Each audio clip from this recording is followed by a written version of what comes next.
If you're from the same landmass and decade as me, you'll probably remember Busted, two imps and a wraith whose ununique brand of punk pop was all over the top of the charts for a bit. There was a peer pressure for me to loathe Busted. Their chirpiness and adolescent lyrics and pop-tastic sheen was never really for me, but to hate them seemed unfair. I think it was presumed that they were manufactured, only partly, and that they didn't write their own songs. They did. It was a reaction to Busted being something that was kind of shoved in our faces, and something that teenage girls liked. Busted get filed as a boy band, and you can see how that works. There's the weedy one, the sullen one, and the prick one. But they can play guitar and are mostly their own invention. They had hits about fancying teachers and fancying air hostesses and fancying your great-great-great-granddaughter.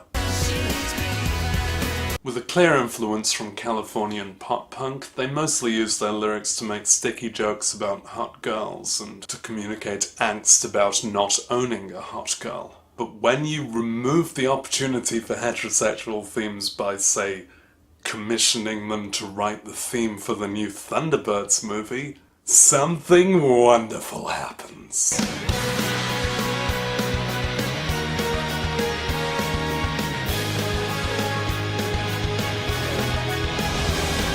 I am always a sucker for the minor plagal cadence. Great work. James from Busted has a singing voice that clearly owes a lot to American pop-punk, but also has a gentleness to it. He pulls faces and does that infuriating Green Day eyes thing, maybe as a reference to the Thunderbird Puppets eye movement. But we're mainly here for the words.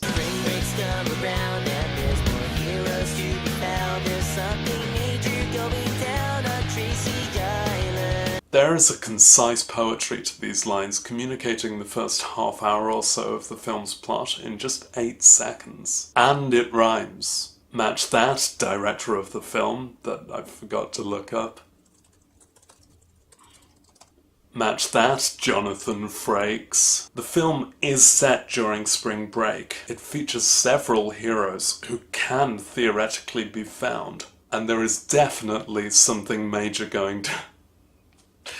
And there is definitely something major going down on Tracy Island. I really love the phrase, there's something major going down on Tracy Island.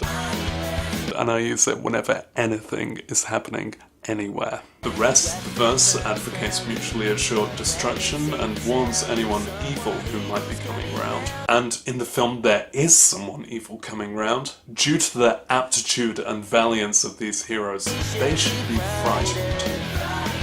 And they should, because if you watch the end of the film, the evil guy loses. Matt from Busted takes the pre-chorus. His voice and mannerisms are similar to James from Busted's, but far more impetuous. He urgently delivers the lines.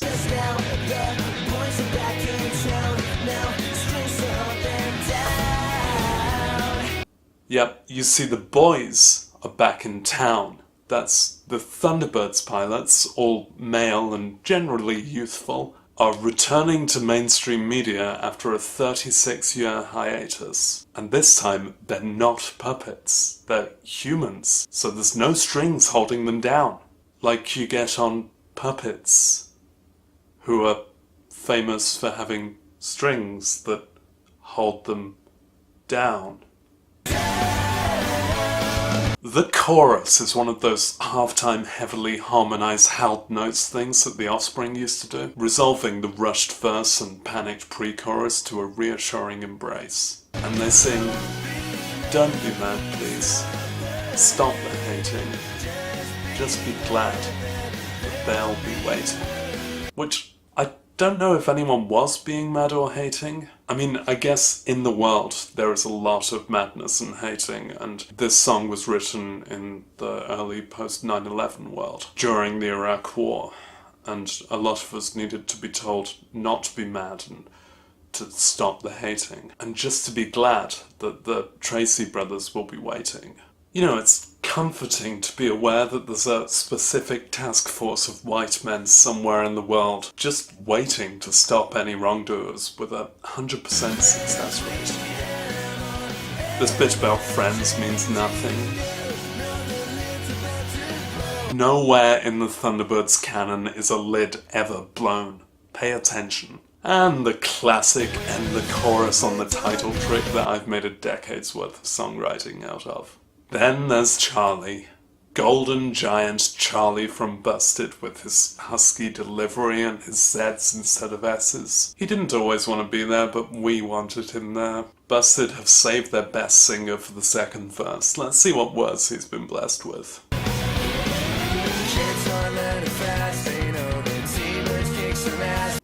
So the children in the film are learning that the Thunderbirds are awesome, which I think was a given. We're then reminded that they won't lose, because they'll win.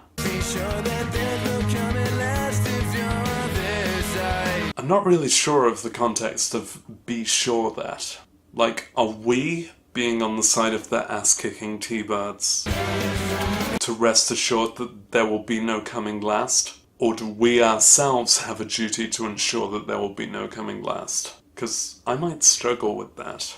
I like how the trope of having the backing vocalist parrot back the last couple of syllables from the prior line functions here as a means of correcting Charlie's slurred pronunciation of their side. We then reach the lyric that surely won this song the Record of the Year award in 2004.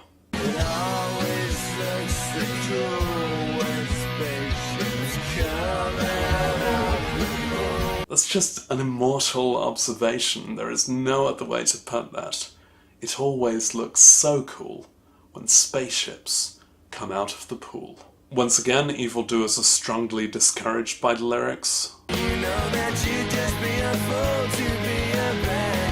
And any bad guy who saw how cool it always looks when spaceships come out of the pool would soon realise the foolishness of their ways. And it is foolish, because if you watch the end of the film, the evil guy loses. You really should have listened to this song. Another pre-chorus, another chorus, an instrumental where they undertake a ridiculous sequence of synchronized guitar jumps. The orchestration is simple but effective, making the music that bit more timeless. Then there's the best pop-punk trope you can throw into a song about Thunderbirds. They've done that the third chorus starts all quiet and emotional before kicking in fully in the second stanza thing. In a Thunderbirds song.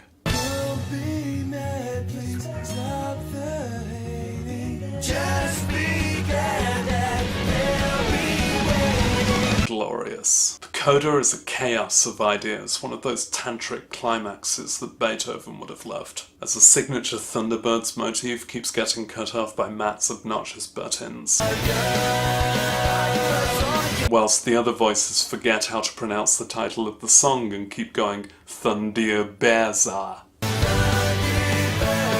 Thunderbirds, I'll go? Anyway, that's a rollicking song. It's loads of fun in an innocent way, like Thunderbirds. It's got lovely harmonic details, and it communicates the excitement that the shitty film was supposed to. It's like a shaken up soda bottle, and now I get why the lid's about to blow. I hope you can appreciate this song too, and I hope you think of it every time there's something major going down on Tracy Island.